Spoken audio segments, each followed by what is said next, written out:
The following is a special presentation of Tony Kurre Radio.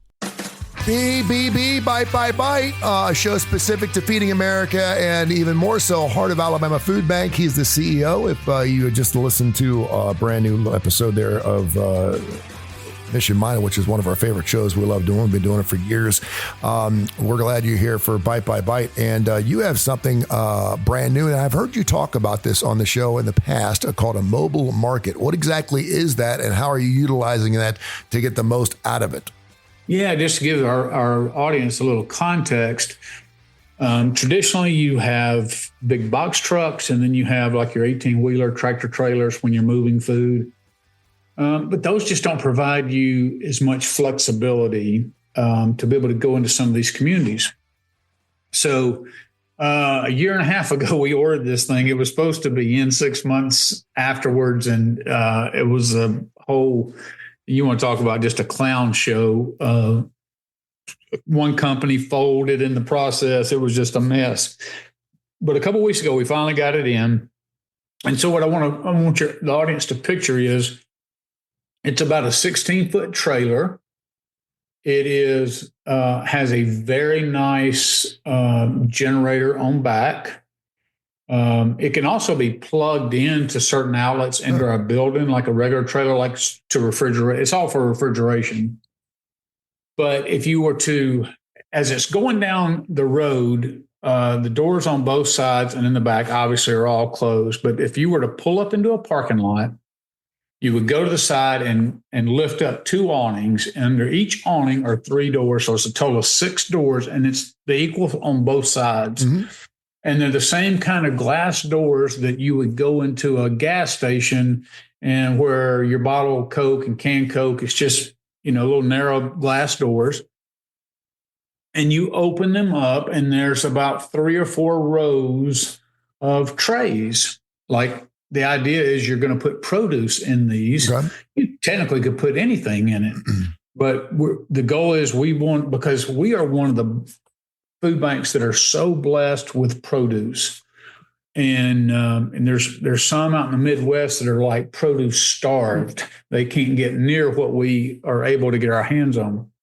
So what we can do is we can load that down on both sides, and it can hold up to 6,000 pounds. And so while a big truck may be able to go to this community, but it may need a setup area. It's a lot of logistics involved. Yeah. We can just pull up into a parking lot of a Dollar General store if we have permission to do so, and just pop open the sides and just distribute produce to the community. So, and we could do it we could be there all day, yeah. or we could do it for, an hour at a time. And because the setup and the pick up and go is so convenient. And one of the things, though, that we're also looking is, so we want to be more flexible. We want to be able to have to be able to meet needs in different ways. So another way we could use that is as we're getting into our food as medicine, and we've talked about that, but we're really ramping that up in a strong way. And so we're going to be able to talk more about that as we're starting to see some results come in. But if we were to take that to a hospital, or let's say a clinic, mm-hmm. or even the Montgomery's Cancer Center, and you have a lot of people who come in there who are food insecure, and when they leave, for them to be able to leave the cancer center and walk away with 10 pounds of apples, oranges, whatever we have, and that's part of it, is we're limited to what we may have. Yeah. They may be fresh peaches, or they may be grapes or strawberries, or whatever it is we have available. Boom.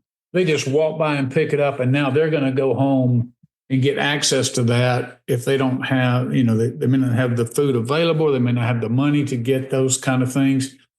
And so eating healthier is so vital, especially for people who have children at home and don't have the money to go out and get the produce and get all the things that they need. Speaking of children at home, yeah. It's really critical that we think outside the box. Where can we put this to impact the most people? Mm-hmm. Sometimes it's drive it to a community. Sometimes it's maybe take it to a community, come back, restock it at lunch, and take it back out to a different community. Maybe it's go, like I said, do an informational fair. Maybe take it to a school after school as they're leaving school and hand out fresh fruit. Yeah, that'd to be the awesome kids. now. That'd be good.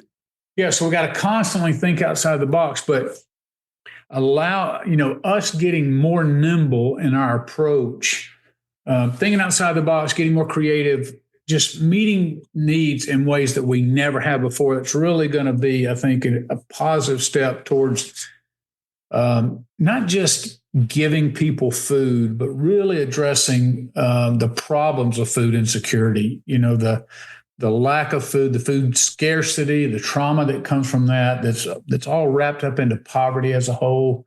We want to help deal with some of those core issues. And so we're getting capabilities now that we've just never had in the past. And businesses, of course, if somebody thinks they can make $1 on something, they're going to create a business for it. Well, I'm all for it. And that mobile market was incredibly expensive, but we were able to pay for it with a grant, in part from Publix, who helps us in so many ways. It helps us with monetary grants, as well as food donations. So the more that we think in those terms about what is possible and not just replicate the same patterns, it really challenges us to step out into new spaces and new ways and to think differently. And I am really excited about our future and the impact we can make. And Mike, it's funny you bring that up because I'm thinking I can't think of the last day I did not see a Kroger truck. I'm from Cincinnati, so there's Kroger's, which is a huge chain of grocery stores up in the northern central part of the United States, and I'm not sure how far south they go, but they do home grocery delivery. I don't know how they make money on that. I don't. You get on the grocery thing. But it's a way of getting Kroger and their footprint into a market that they don't have brick and mortars in. But I'm thinking to myself, if I'm seeing 3 or 4 of those trucks, why couldn't I see these trucks? Why couldn't I see these mobile trucks? Or maybe you could resurface these trucks that they have in order to be used for Feeding America or for the Heart of Alabama Food Bank to hit some rural areas that need food. Yeah, well, that's part of what our food is medicine is. Like, we have gotten a refrigerated van. We're probably going to get another one at some point because it is going to boil down to being able to get to people or being able to see a section of a county that just simply doesn't have any agencies. There's no schools right there. There may not be a church that you can set up a pantry. And sometimes even if you do get in some of the most rural spots and a church goes, yeah, I'll do it, they may do it 2 hours on one Sunday or Saturday afternoon a month. Well, what happens if that's been gone a week and now somebody gets into a situation, they're not going to have any food available for 3 weeks or they don't have access to it. So we have to think in terms about crisis management. Where do people get crisis food, those kind of things, and more and more just educating the community, bringing them on, and the mobile market can be part of exposing people to the needs of the hungry and the ways that we're out there fighting it and asking them to come along and join with us and be a part of that. This is Bite by Bite. This has been a special presentation of Tony Curry Radio.